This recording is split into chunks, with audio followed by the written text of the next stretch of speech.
আসসালামু আলাইকুম ওয়া রাহমাতুল্লাহি ওয়া বারাকাতুহু। প্রিয় বন্ধুরা, সাম্প্রতিক সময়ে বাংলাদেশের বিভিন্ন জেলায় হঠাৎ করেই ছড়িয়ে পড়েছে বিষধর সাপ রাসেল ভাইপার। প্রজাতিভেদে বাংলাদেশের রাসেল ভাইপার ৬ থেকে ৬৩টি পর্যন্ত বাচ্চা প্রসব করে। তাই এ বিষধর সাপের উপদ্রব এখনই কমানো না গেলে পরে আরও মারাত্মক আকার ধারণ করবে বলে আশঙ্কা করছেন সচেতন মহল। দক্ষ সাঁতারু হওয়ায় ভয়ঙ্কর রাসেল ভাইপার সাপ এরই মধ্যে নদীর স্রোতে ও বন্যার পানিতে দেশের বিভিন্ন এলাকায় ছড়িয়ে পড়েছে। ধানক্ষেত থেকে শুরু করে বাড়ির আঙ্গিনা, যে কোনো জায়গায় দেখা মিলছে এই বিষধর সাপ। ধানক্ষেতের পাশাপাশি বসতবাড়ির আশেপাশেও ইঁদুর ও টিকটিকির প্রাচুর্যতা বেশি থাকায় খাবারের খোঁজে রাসেল ভাইপার অনেক সময় লোকালয়ে চলে আসে এবং মানুষকে রেখে আতঙ্কগ্রস্ত হয়ে আক্রমণ করে বসে। তাছাড়া আরও একটি বড় উদ্বেগের কারণ হল সাপটি মেটে রঙের হওয়ায় মাটির সঙ্গে সহজে মিশে যেতে পারে, যার ফলে মানুষ খেয়াল না করে সাপের খুব কাছে গেলে সাপটি বিপদ দেখে ভয়ে আক্রমণ করে বসে। এতে করে একদিকে জনমনে আতঙ্ক সৃষ্টি হয়েছে, অন্যদিকে কৃষকরা এই সাপের ভয়ে ফসলি জমিতে কাজ করতে ভয় পাচ্ছে। তাই আসুন আতঙ্কিত না হয়ে আমরা জেনে নিই রাসেল ভাইপার সাপের কামড় থেকে বাঁচতে আমাদের করণীয় কি।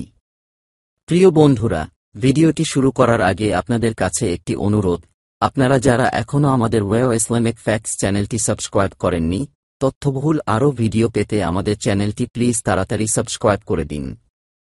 আর যারা ইতোমধ্যে সাবস্ক্রাইব করেছেন তাদেরকে থ্যাংক ইউ সো মাচ। শুধু রাসেল ভাইপার নয়, যে কোনো সাপের কামড়ের শিকার হলেই ওঝার কাছে না গিয়ে যত দ্রুত সম্ভব রোগীকে হাসপাতালে নিয়ে যাওয়ার পরামর্শ দিয়েছেন বিশেষজ্ঞরা। এক্ষেত্রে সম্ভব হলে যে সাপ দংশন করেছে তা চিহ্নিত করার জন্য সেই সাপের ছবি তুলে স্থানীয় বন কর্মকর্তা ও চিকিৎসককে দেখানোর পরামর্শ দেন বিশেষজ্ঞরা। যেহেতু রাসেল ভাইপারের অ্যান্টিভেনম থাকলেও সেটা খুব একটা কাজ করে না, তাই সচেতনতাই হচ্ছে সর্বোৎকৃষ্ট পন্থা। রাসেল ভাইপারের কামড় থেকে বাঁচতে করণীয়গুলি হল: ১. কৃষিক্ষেতে কাজ করার সময় অবশ্যই গামবুট ও জিন্সের প্যান্ট পরতে হবে। ২. কাজ শুরু করার আগে ছোট বাঁশ বা লাঠি বা অন্য কিছু দিয়ে শব্দ করতে হবে, যেন আশেপাশে রাসেল ভাইপার থাকলে তা দূরে সরে যায়। জমিতে কাজের ফাঁকে ফাঁকেও এটি করতে হবে।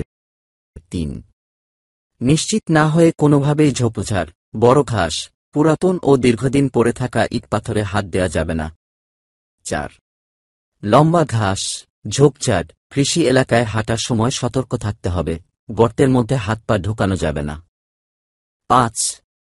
বাড়ির চারপাশ পরিষ্কার ও আবর্জনামুক্ত রাখতে হবে। ৬.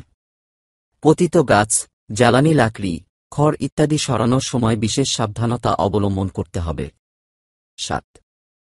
সাপ দেখলে তা ধরা বা মারার চেষ্টা করা যাবে না। ৮. রাতে চলাচলের সময় অবশ্যই টর্চ লাইট ব্যবহার করতে হবে। ৯. রাসেল ভাইপার সাপের উপদ্রব হয়েছে এমন এলাকায় চলাফেরায় সাবধানতা অবলম্বন করতে হবে। ১০. যে কোনো সাপ দেখলে প্রয়োজনে জাতীয় হেল্পলাইন 343 নম্বরে কল করুন বা কাছের বন বিভাগের অফিসকে অবহিত করুন। প্রিয় বন্ধুরা, বিষাক্ত প্রাণীর অনিষ্ট থেকে বাঁচতে আল্লাহর রাসূল সাল্লাল্লাহু আলাইহি ওয়াসাল্লাম আমাদেরকে একটি দোয়া শিক্ষা দিয়েছেন, আর তা হল আউযু বিকালিমাতিল্লাহি তাম্মাতি মিন শাররি মা খালাক। অর্থাৎ, আমি আল্লাহর পরিপূর্ণ কালিমার উছিলায় প্রত্যেক শয়তান, বিষাক্ত প্রাণী এবং প্রত্যেক কুদৃষ্টির অনিষ্ট থেকে আশ্রয় চাইছি।